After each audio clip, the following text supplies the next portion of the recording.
SER Podcast.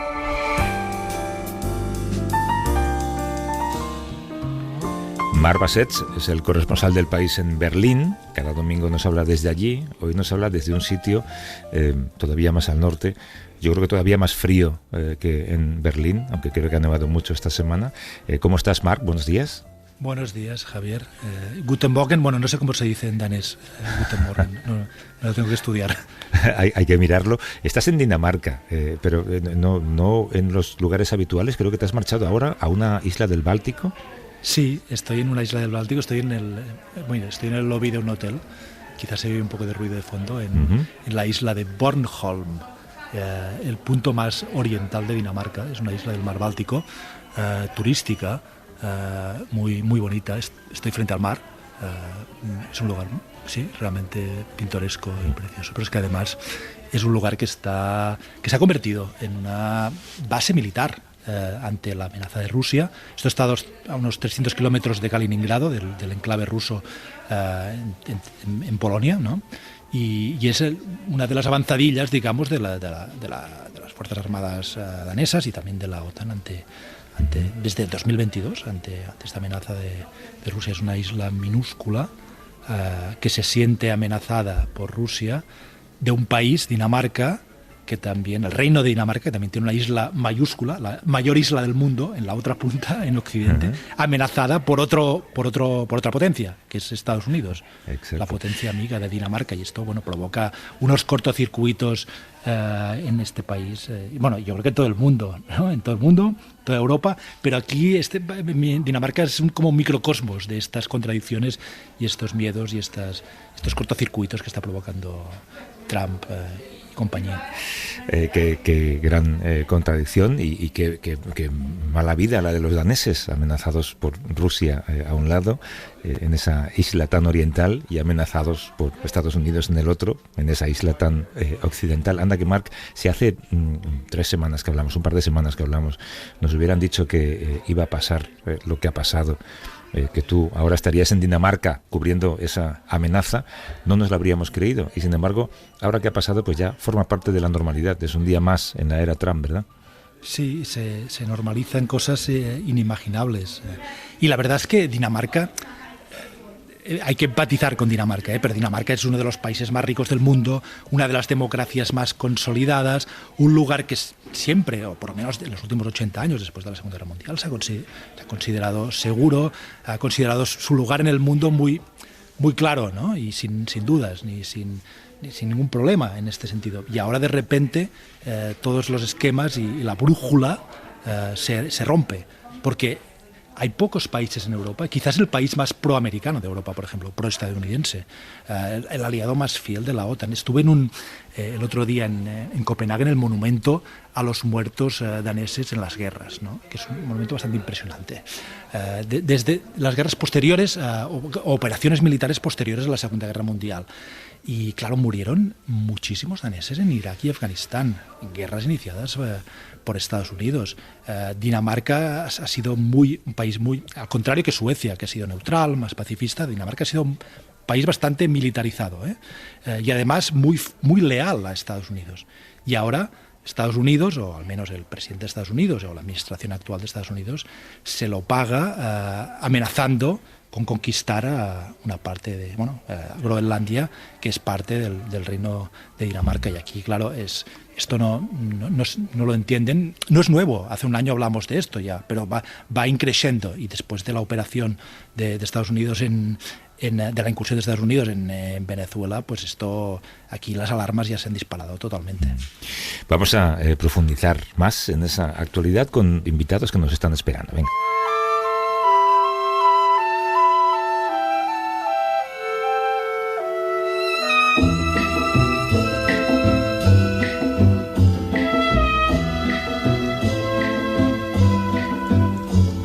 I met her in Venezuela with a basket on her head. Poco condescendiente esta canción de Harry Belafonte, ¿no? Que encontró a su novia en Venezuela con una cesta en la cabeza, según canta. Sí, muy de la época, ¿no? Y muy top. ¿no? Pero bueno. Sí, nada de lo que ha pasado en Venezuela podría explicarse sin ese personaje en la sombra o ese personaje sombrío que es Marco Rubio. Trump le insultaba cuando era un contrincante en las primarias, le llamaba Marquito, el pequeño Marco, por su estatura. Y ahora quizá es el personaje político de mayor estatura o más influyente del mundo. Secretario de Estado, uno de los hombres fuertes, si no el más fuerte de ese gobierno, y es la figura clave de la política exterior. Además lo compagina con el puesto de consejero de Seguridad Nacional, que es una concentración de poder que no ocurría desde Henry Kissinger en los años 70 con Nixon. Por ahora es la persona además llamada a pilotar la transición en Venezuela y el que mantiene línea directa con Delcy Rodríguez. Hace apenas unos días, Marco Rubio, al que se le atribuye la autoría y la ideología, Marco Rubio y un pequeño grupo de la Casa Blanca conocían cuál iba a ser el futuro de Maduro. Y el caso de este hombre es único, ¿no? ¿Cómo pasa de rivalizar con su contrincante en las primarias electorales, luego su presidente Trump, a convertirse en su mayor influencia en política exterior, ¿no?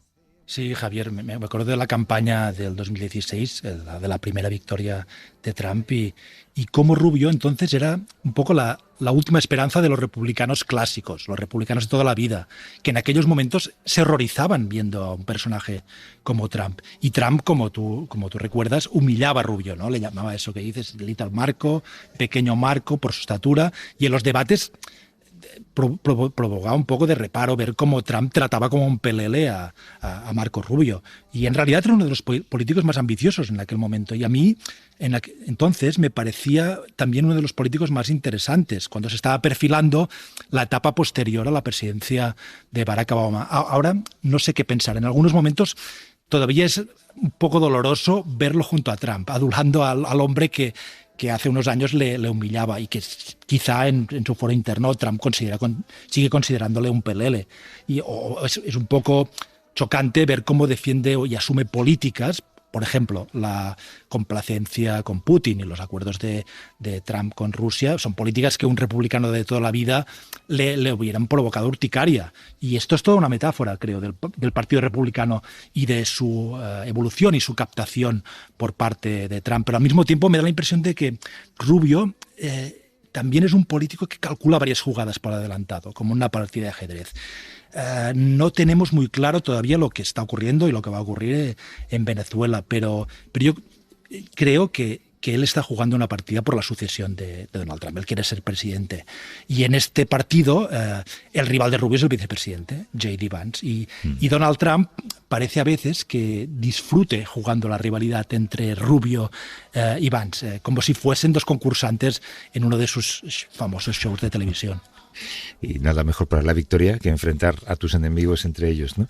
Nos acompaña alguien que conoce muy bien a esta figura de Rubio, es Manuel Roig Francia, que es el periodista de Washington Post, que anteriormente fue jefe de la sección de Nacional para ese mismo periódico en la sede de Miami, jefe de la sección también de Internacional en Ciudad de México, y sobre todo es autor de un libro que se llama The Rise of Marco Rubio, el ascenso de Marco Rubio, que es la biografía del secretario de Estado de Estados Unidos. ¿Qué tal, Manuel? ¿Cómo estás? Muy bien, muy bien. Un placer estar con ustedes. ¿Qué has aprendido de la personalidad de Marco Rubio para que pueda olvidar todos aquellos insultos de los que hablábamos y disfrutar ahora de la compañía de su presidente y elogiar a su presidente con tanta consistencia? Ajá. Pues primero tenemos que entender que es una persona ambiciosa. Empieza con eso y termina con eso. Siempre está pensando en el futuro, ¿no? Y en los años, durante su ascenso, siempre ha tenido la habilidad de averiguar quién son los políticos más viejos que él, con más experiencia, que lo podían ayudar. Y de un momento era Jeb Bush, que era el hermano del expresidente George Bush. Y ahora es Donald Trump. Él está ahora en camino con Trump para llegar a otro lugar, el lugar donde está sentado ahora Donald Trump, que es la Casa Blanca. Marc. Hola, Manuel, ¿qué tal? ¿Cómo estás? Aquí Marc, desde Dinamarca. Estás diciendo que Marco Rubio es un oportunista, en el fondo. ¿Ser un oportunista es una buena fórmula para llegar a ser presidente de Estados Unidos hoy día? Pues sí, en el mundo de Trump, sí. El mundo de Trump es muy peligroso. Eso sí sabemos, ¿no? En sus primeros años como presidente, y en 2017, y esos 4 años, casi todos que estaban ahí a su lado no salían bien, ¿no? Enfrentar Trump es una mala idea. Lo que estamos viendo con Rubio es que el hombre está sentado allí al lado de Trump, pero no como igual. No está tratando de buscar la atención. Eso es una cosa que molesta mucho a Trump, que otros están buscando atención. Cuando escuchas a Rubio hablando, tú vas a ver que él siempre está diciendo que lo que está pasando, lo que está haciendo los Estados Unidos, viene de la mente de Trump. No está buscando la atención para él. Y eso, en el mundo de Trump, es una muy buena idea. Porque si no, estás despedido. Tienes que hacer la pelota al presidente o tu cargo está en peligro, ¿no? Es lo que se dice por aquí. Marco Rubio, durante mucho tiempo trabajó en el Senado de Estados Unidos, estuvo más de 10 años allí, cuando ya estaba implicado en la campaña electoral republicana para la candidatura presidencial. ¿Ya tenía una idea fija de cómo quería que fuera América Latina o se ha endurecido esa idea desde que está con Trump? Siempre se ha puesto como una persona crítica de los políticos de la izquierda de Latinoamérica, especialmente Maduro en Venezuela, claro, los de Cuba también, tomando en cuenta que su familia son migrantes cubanos. Pero lo que es interesante para mí es que durante ese tiempo en el Senado, él estaba apoyando el uso suave, como se dice aquí, del poder de los Estados Unidos, en el sentido que él estaba apoyando el uso de ayuda fiscal para otros países, incluyéndolos en Latinoamérica. Ahora, como el secretario del Estado, él ha destruido esa parte de las relaciones internacionales de los Estados Unidos, destruyendo ese departamento que se llama USAID, que daba dinero a otros países. Eso siempre ha sido un departamento de los Estados Unidos que tenía como una meta el uso de dinero para avanzar los intereses de los Estados Unidos en otras partes. Eso es un cambio muy grande que han notado mucho aquí y que ha confundido muchos que estaban observando Marco Rubio durante todos estos años. Y el hecho de ahora en Venezuela, lo que parece que está pasando es que ha abandonado a la oposición democrática, o por lo menos la ha descartado de momento. ¿Esto no le puede dañar también? La ideología de Rubio, las ideas, siempre han sido, como decías tú, contra la izquierda latinoamericana, pero también en favor de la democracia. Ahora parece que todo es petróleo. ¿Esto es una idea de Rubio realmente? ¿Le puede salir caro pues el desprecio de Donald Trump a María Corina Machado y a los otros miembros de la oposición? Para mí es imposible pensar que eso es la idea de Rubio, porque es totalmente en contra de todo lo que él ha representado en todos estos años. Esto es la idea de Trump. Y te puedo decir que parte muy interesante de la personalidad, del carácter de Rubio, es su deseo de ser miembro de un grupo intelectual, un grupo religioso, un grupo político. Y él es capaz de cambiar su posición para ser miembro. Mira, muchos políticos cambian sus posiciones, ¿no? Pero para él es otra cosa, es un poquito distinto. Es que se gusta mucho ser miembro. Durante su ascenso, él era como uno de los primeros políticos que metían con el partido de té, se llamaban. No sé si recuerdas eso, Marcos. Mark, supongo que sí. Tea Party. Tea Party era una cosa muy grande, ¿no? Y él quería ser miembro de eso, pero cuando llegaba a Washington se dejaba eso atrás, ¿no? Es que él es persona inteligente, pero no es persona intelectual, bajo mi opinión. Ajá. Qué buena definición. Eso, sí. Ajá. Entonces, si eres una persona inteligente, pero no eres una persona intelectual, puedes ver lo que es escrito por otra persona o las ideas de otra persona y hablar muy bien de eso.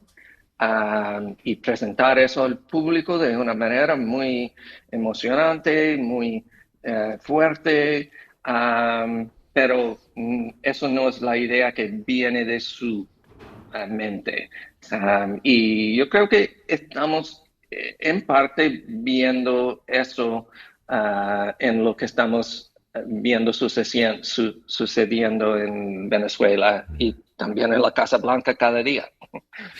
Claro, son muchas cosas que has contado, Manuel. Hay, por lo que veo, un complejo de Napoleón. Hay también otro deseo de ser aceptado por el grupo. Quiere ser miembro del club, sea cual sea ese club. Pero Rubio públicamente siempre ha sido un enemigo del chavismo, también del castrismo, y sus orígenes son cubanos. ¿Tú crees que Cuba está en su punto de mira? Oh, sin duda, sin duda. Él salió de Miami de un tiempo, una época de mucho sentimiento anticastrista. Todos los vecinos y todo eso se estaban obsesionados con ese tema. Y hablando de ese tema, ha ayudado mucho Marco durante su ascenso. Yo creo que cuando él dice que los que están en La Habana deben tener miedo ahora, está diciendo la verdad. Y la caída del régimen cubano sería su máxima medalla, si quiere ser el sucesor de Donald Trump, imagino. Imagino que es su objetivo más preciado y el más importante en esta carrera. Seguramente, y debemos decir que esto es un momento clave en la vida y la vida política de Marco Rubio, pero también es un momento muy peligroso en este sentido. Es mucho más fácil mandar a militares para arrestar a Maduro y llevarlos a los Estados Unidos para un juicio. Eso es una cosa, pero después ser gobernador de Venezuela es otra cosa. Eso es mucho, mucho más complicado. Y si los Estados Unidos hacen lo mismo en Cuba, van a encontrar esa dificultad también. Es muy complejo, es súper complejo y solamente tenemos que ver lo que pasó en Irak, lo que pasó en Afganistán con los Estados Unidos. Ganar una pelea militar es mucho más fácil para los Estados Unidos que gobernar o controlar otro país. Manuel Roig Francia, que es periodista del Washington Post, autor de The Rise of Marco Rubio, que es la biografía del secretario de Estado y quién sabe si el próximo presidente de Estados Unidos. Manuel, gracias por esta conversación. Un abrazo fuerte. Un honor, gracias. Hasta luego. Marc, vamos a parar un segundo, compromiso publicitario muy rápido, y a la vuelta hablamos del lugar en el que estás.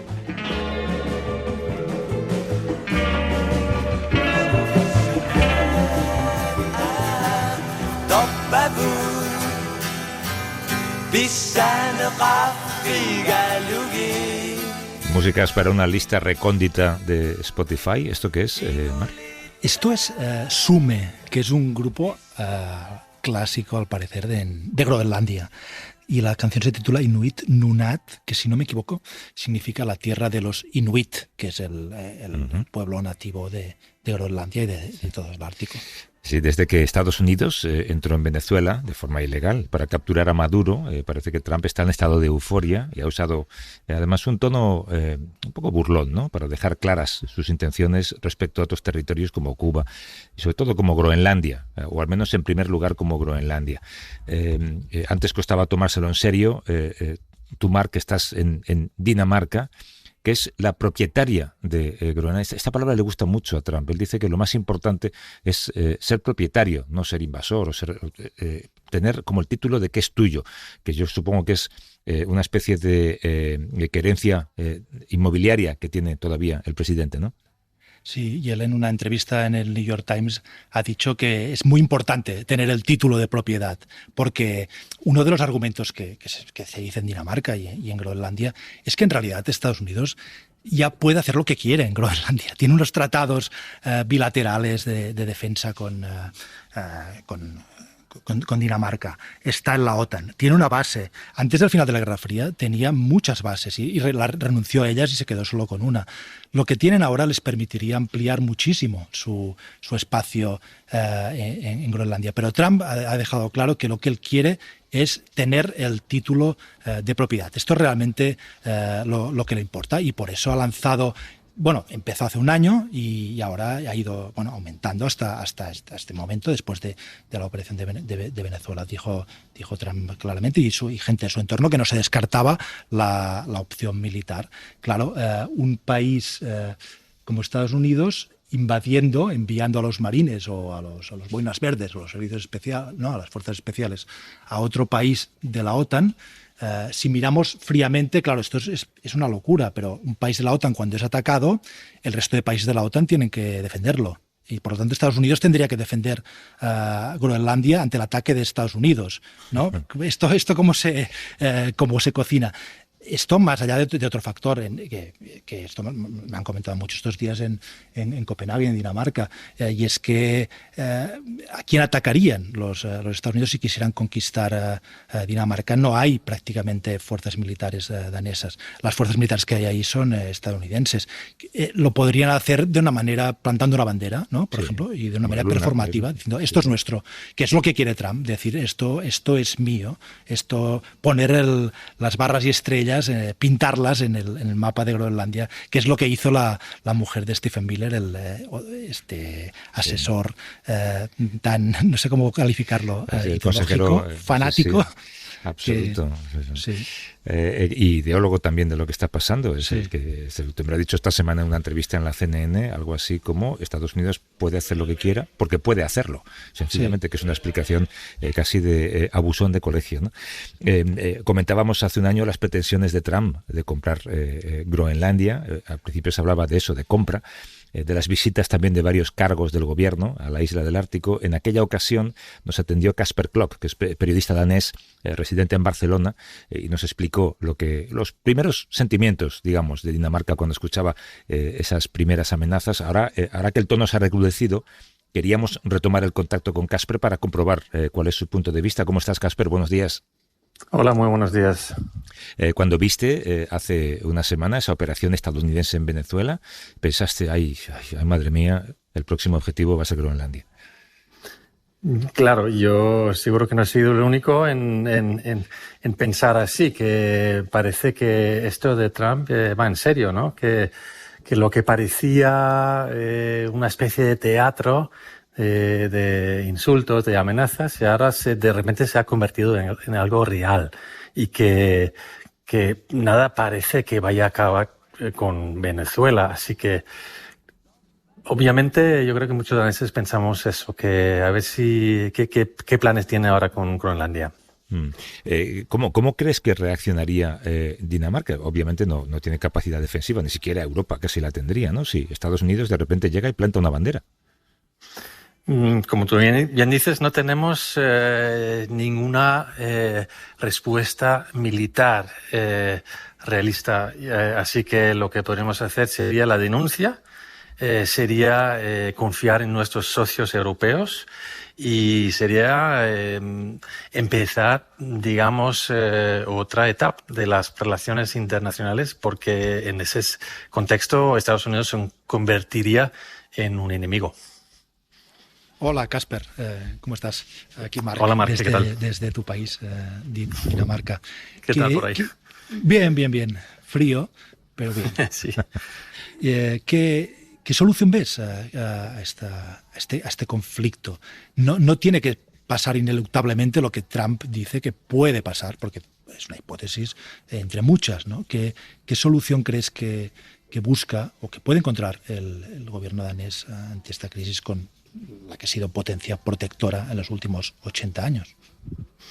Bueno, yo creo que en cualquier caso la solución pasaría por el pueblo de Groenlandia, porque el destino de Groenlandia lo decide el pueblo de Groenlandia. Y claro, todas esas hipótesis de invasiones militares y tal, o de compras, no son realmente, bueno, esto sería, digamos, fuera de las vías legales. Ahora bien, dentro de las vías legales habría la opción de convencer de parte de Estados Unidos a Groenlandia de convertirse en un territorio asociado, un estado nuevo.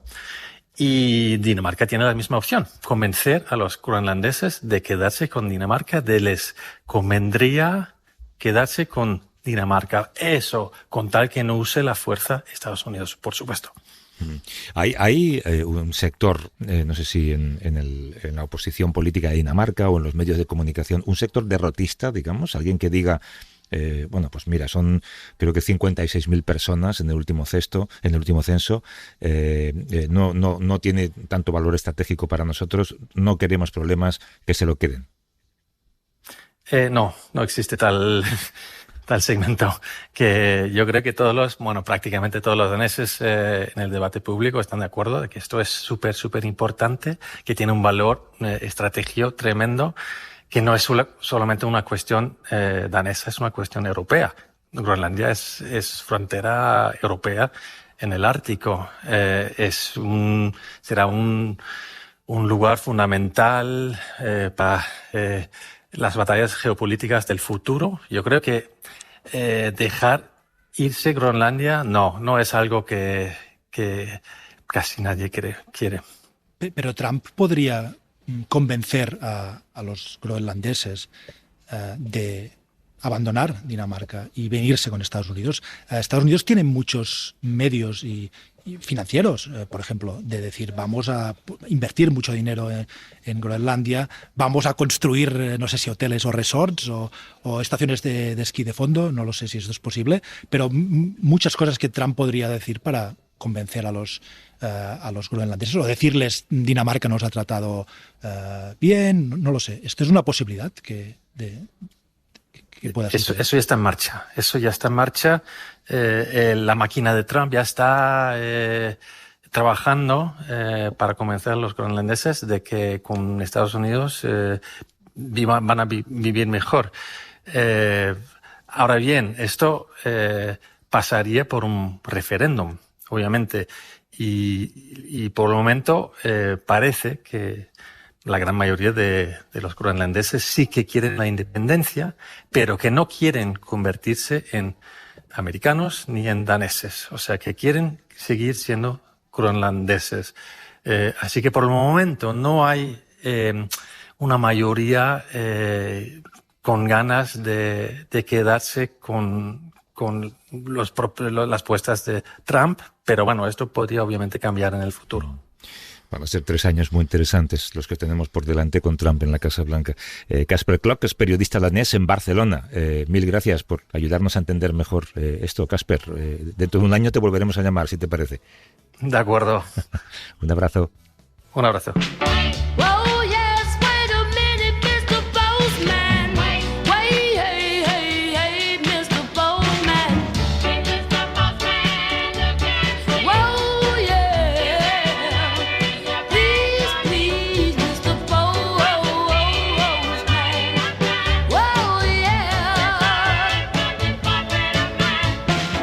Y aprovechando que estás en Dinamarca, Marc, yo te quería proponer hablar de algo que no tiene nada que ver con Trump, ni con invasiones, ni con Venezuela, ni con Groenlandia. Es una cuestión que tiene, por lo menos para mí, yo creo casi un interés romántico. Después de 400 años de historia, el servicio postal de Dinamarca se ha convertido en el primero que deja de entregar cartas. Solo se aceptan paquetes. Entregó su última carta el día 31 de diciembre y ha suspendido el envío de misivas para siempre. A partir de ahora, quien quiera enviar una carta lo tendría que hacer a través de operadores privados si es que quieren enviar algo de tan poco tamaño. Tú has estado esta semana en las calles del país, Marc. ¿Has podido ver algún buzón, algún cartero? La verdad es que no, pero también tengo la sensación de que esta situación en Dinamarca no se vive con demasiado dramatismo, con un punto de nostalgia quizá, pero poco más. Primero porque hay otros dramas en el mundo de los que estamos hablando y otras amenazas para Dinamarca. Segundo porque quienes quieran seguir enviando cartas podrán hacerlo. No es que ya no sea posible escribir y enviar cartas en Dinamarca. Hay una empresa privada que asumirá este servicio. Incluso en Dinamarca hay una ley que si esta empresa privada dejase de hacerlo, el servicio público se vería obligado a ocuparse de enviar las cartas, porque los daneses tienen derecho a poder enviar cartas privadamente, o sea, con empresas privadas o con empresas públicas. Y tercero, el tercer motivo por el que veo que hay un poco de nostalgia, pero que no hay dramatismo, es porque, bueno, esto pasa en todos los lugares, cada vez se envían menos cartas, cada vez se escriben menos cartas. No sé, ¿tú te acuerdas de cuando escribiste la última, Javier? No me acuerdo, pero sí de cuando la recibí. Cada semana se reciben todavía muchas cartas en la radio. Sí, y es verdad. Y yo hace poco, bueno, y las cartas a los periódicos, ¿no? Las cartas al director, que no sé cómo, pero deben llegar mucho también por email. Pero yo hace poco encontré un puñado de cartas mías, privadas, antiguas, que debían ser, pensé, las últimas que recibí. Y me entretuve mucho leyéndolas y evocando viejos tiempos. Y eran de finales de los años 90. Claro, en un país tan digitalizado como Dinamarca, esta evolución tiene bastante lógica, en realidad. Sí. Pues queríamos aprovechar esa noticia para comprobar cómo se encuentra el estado de los servicios postales en el mundo frente a la logística privada y esa tendencia de el envío de paquetes constantemente. Nos atiende José Miguel Moreno, que es director de Estrategia, Sostenibilidad y Marca de Correos. Además, depende de la Subdirección de Relaciones Internacionales y sabe de primera mano cómo funcionan los servicios postales en otros países y patrones globales que se van observando en ese sector. ¿Cómo estás, José Miguel? Buenos días. ¿Qué tal? Buenos días, Javier. ¿Puede haber un escenario parecido en España? Yo creo que sería una notición en España, ¿no? Que Correos deja de entregar cartas. No, claramente yo creo que por dos motivos básicamente no creemos que se vaya a repetir, ¿no?, ese patrón danés, ¿no? El primero es que, bueno, recientemente hubo una modificación a la ley postal y, bueno, los españoles pueden estar tranquilos que durante los próximos 5 años al menos tenemos la obligación de servicio público para seguir prestando, ¿no?, y seguir entregando las cartas. Y la segunda razón es básicamente pues la realidad española frente a la danesa, ¿no? Dinamarca, excluyendo ahora los 2 millones de kilómetros cuadrados de la tan mentada Groenlandia que veníais hablando vosotros, bueno, es un país pequeño, con una densidad de población muy grande y, bueno, que es fácil satisfacer ese servicio, ¿no? En el caso de España, pues sabemos cómo es, un país bastante más extenso, con una bueno, concentración urbana bastante importante y con unos territorios donde hay una red, la de correos, que es inmensa, que necesita esa presencia y que se tiene que seguir prestando de servicio público. No sería tan fácil que una empresa privada cubriera esa necesidad. Entonces, yo creo que por esos dos motivos, pues yo creo que bueno, podemos estar tranquilos que el servicio público, el servicio postal universal está garantizado en España, ¿no? En España. El volumen de cartas, ¿cómo ha descendido en las últimas décadas? Antes supongo que sería lo que más entregaba Correos, ahora seguramente será lo que menos. Es muy minoritario, ¿no? Bueno, todavía tenemos un volumen importante, ¿no? A nivel de España, y según los datos de la CNMC, bueno, de 2019 a acá se ha caído como un 50%, ¿no? Hemos pasado de 2.000 millones a 1.000 millones, de esos en torno a 800 millones son de correos, ¿no? Para que sea un poco comparable, en Dinamarca estamos hablando de 100 millones de envíos, ¿vale? Y bueno, yo creo que es cierto que está cayendo a un ritmo intenso, ¿no? De doble dígito, probablemente, en torno al 10%. Y bueno, sí es cierto que hay un descenso importante, pero yo creo que todavía el volumen y esa necesidad de cubrir todo el territorio hacen necesario el servicio postal universal en España, ¿no? Hola, José Miguel, aquí Marc. ¿Hay constancia de qué tipo de cartas se envían? Es decir, evidentemente las cartas están en el sobre y es inviolable, ¿no? Pero ¿se sabe si son cartas privadas, si son cartas del banco, son facturas? ¿Qué tipo de correspondencia se envía? Bueno, la admisión masiva básicamente viene de eso, de empresas de bancos, de empresas energéticas que tienen que informar a los clientes. La carta ordinaria, sobre todo, ¿no? Entonces yo creo que esa es ahora mismo la principal fuente, ¿no? de la carta ordinaria. Las admisiones masivas de bancos y de empresas eléctricas o ese tipo de compañías, ¿no? Entonces, este es básicamente el grueso. Como bien decías, pues bueno, el otro tipo de cartas está en declive, cada vez se mandan menos cartas. Nosotros decimos que lo importante hay que decirlo por escrito, y la princesa Leonor lo dijo, los premios Princesa de Asturias. Somos románticos, nosotros no queremos abandonar las cartas, pero es cierto que las cartas nos están abandonando, ¿no? Más allá de estos servicios de estas compañías que además se están digitalizando y cada vez pues van disminuyendo el número de cartas que envían, ¿no? Cartas pocas. ¿Y postales? ¿Todavía se envían postales, José Miguel? Bueno, pues postales pues todavía menos, ¿no? Yo creo que la digitalización con el WhatsApp, con los emails, ha hecho que tanto la carta como las postales, incluso el publicorreo, ¿no? Donde se ha traducido en newsletters, básicamente, o en banners en las páginas de los medios de comunicación, pues bueno, ha hecho que todo ese volumen se vaya cayendo. Sí. Obviamente, ¿no? Yo estoy en Estados Unidos, me sigue asombrando, y tú te acordarás, Marc, en este país la cantidad de publicidad que se sigue recibiendo cada día por correo. Y si comparamos con otros países, José Miguel, ¿hay tendencias internacionales que Correos esté siguiendo de cerca para adoptarlas en España? Bueno, yo creo que aquí ha habido, con la caída del postal, el gran reto es qué hacemos nosotros, primero, para garantizar el servicio postal universal, y el segundo, pues para garantizar la sostenibilidad de la empresa, ¿no? De la red. En ese sentido, pues bueno, lo que estamos viendo es que la paquetería está creciendo mucho, por supuesto, pero la paquetería, al contrario que la carta, que era rentable hasta que ha empezado a caer de este modo, la paquetería es un sector con muy pocos márgenes, ¿no? Es muy agresivo el sector, ese negocio.